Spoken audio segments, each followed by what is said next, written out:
Area 51 කියන නම ඇහුණ ගමන් ඔයාගේ හිතට එන්නේ මොනවද?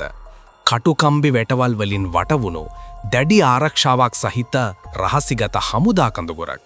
අහසේ සැරිසරන හඳුනා නොගත් අමුතු යානා. එහෙමත් නැත්නම් පිටසක්වල ජීවීන්. අද අපි කතා කරන්න යන්නේ ලෝකයේම අවධානය දිනාගත් අභිරහස් වලින් පිරුණු මේ ඒරියා 51 ගැන.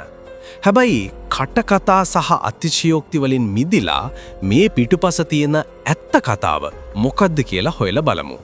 මේ කතාව පටන් ගන්නේ 1950 ගණන්වල ඇමරිකාවයි සෝවියට් දේශයයි අතර සීතල යුද්ධය දරුණුවටම පැවතුණු කාලෙක. එකිනෙකා ගැන ඔත්තු බලන්න දෙරටම නොයෙකුත් ක්‍රමානුගමනය කළා. මේ අතරතුර ඇමරිකානු CIA සංවිධානයට අවශ්‍ය වුණා සෝවියට් දේශයට ඉහළින් පියාසර කරලා ඔවුන්ගේ හමුදා රහස් ඡායාරූපගත කරන්න පුළුවන් විශේෂ ගුවන් යානයක් නිර්මාණය කරන්න. මේ සඳහා ඔවුන් නිර්මාණය කරා U-2 කියන ඔත්තු බරන ගුවන් යානය.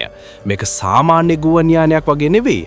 අඩි 70000ක් වගේ අතිශය ඉහළ අහසේ පියාසර කරන්න පුළුවන් අමුතු පෙනුමක් තියෙන යානයක්. මේ වගේ රහසිගත යානයක් පරීක්ෂා කරන්න කාටවත් හොරෙන් පුහුණුවීම් කරන්න හුදෙකලා රහසිගත තැනක් අවශ්‍ය වුණා. නෙවාඩාවල වියලි විලක් වුණු ග්‍රූම් ලේක් කියන ප්‍රදේශය ඒ සඳහා තෝරාගත්තා.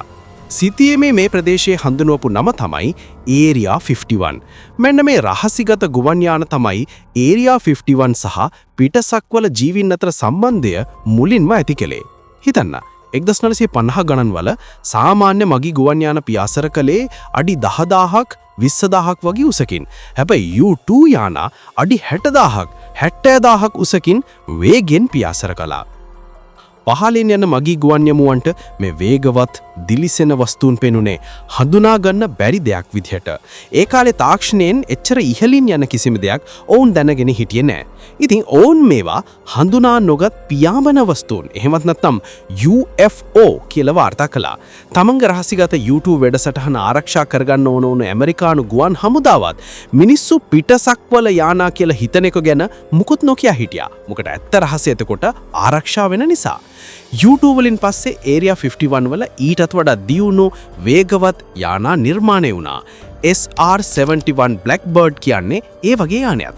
පැයට කිලෝමීටර් 3500කට වඩා වේගෙන් ගිය මේ යානයත් මිනිස්සුන්ට පෙනුනේ මේ ලෝක එකක් වගේ නෙවෙයි. මේ අතරතුර තමයි ඒරියා 51 පුරාවෘත්තියේ හැරවුම් ලක්ෂී වෙන චරිතයක් හරියට එන්නේ. ඔහුගේ නම බොබ් ලසාර්. 1989 දී ඔහු ප්‍රසිද්ධිය කිව්වා තමන් ඒරියා 51 වලට ආසන්න S4 කියන රහසිගත කලාපයේ සේවය කළා කියලත් එහිදී පිටසක්වල ජීවීන්ගේ යානා අලුත් වැඩියා කරන ව්‍යාපෘතික වැඩ කළා කියලත් ඔහු මේ යානාවල තාක්ෂණය ගැන පවා විස්තර කළා.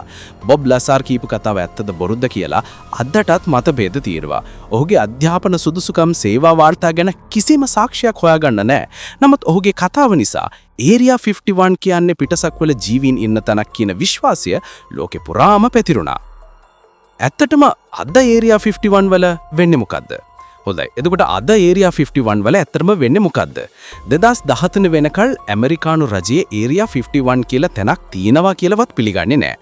නමුත් 2013 දී CIA එකකින් ඒරියා 51 වල පැවැත්ම නිල විදියට පිළිගත්තා. හැබැයි පිටසක්වල ජීවීන් ගැන නම් මොකුත් කිව්වේ නැහැ. අදටත් ඒරියා 51 කියන්නේ ඇමරිකානු ගුවන් හමුදාවේ අතිශය රහසිගත පරීක්ෂණ සහ සංවර්ධන මධ්‍යස්ථානයක්. ලෝකයට එල්ලයට දාන්න කලින් ඊළඟ පරම්පරාවේ ස්ටෙල්ත් ගුවන් යානා, ඩ්‍රෝන යානා, ඔත්තු බලන උපකරණ සහ අලුත්ම යුද තාක්ෂණයන් නිර්මාණය කරන්නෙත් සහ පරීක්ෂා කරන්නෙත් මෙතනදී. ඒ තාක්ෂණයන් කොච්චර වටිනාවද කොච්චර රහසිගතද කියනවා නම් ඒ රහස්‍යභාවය ආරක්ෂා කරන්න තමයි මෙතරම් දැඩි ආරක්ෂාවක් යොදාගෙන තියෙන්නේ. ඉතින් ඒරියා 51 හි සැබෑ කතාව දිහා බලද්දී අපිට පේන්නේ ඒක පිටසක්වල ජීවීන්ගේ නිවහනකට වඩා මනුෂ්‍ය ඉංජිනේරු විද්‍යාවේ සහ තාක්ෂණයේ අනාගතයේ නිර්මාණය කරන තැනක් කියන එක. U-2 යානයේ සිට අද දක්වා එහි රහස්‍යභාවය නිසාම ගොඩනැගුණු පුරාවෘත්තියන් මේ ස්ථානය ලෝකයේම ප්‍රසිද්ධ තැනක් බවට පත් කළා. ඒරියා 51 ගැන ඔයා මොකද හිතන්නේ?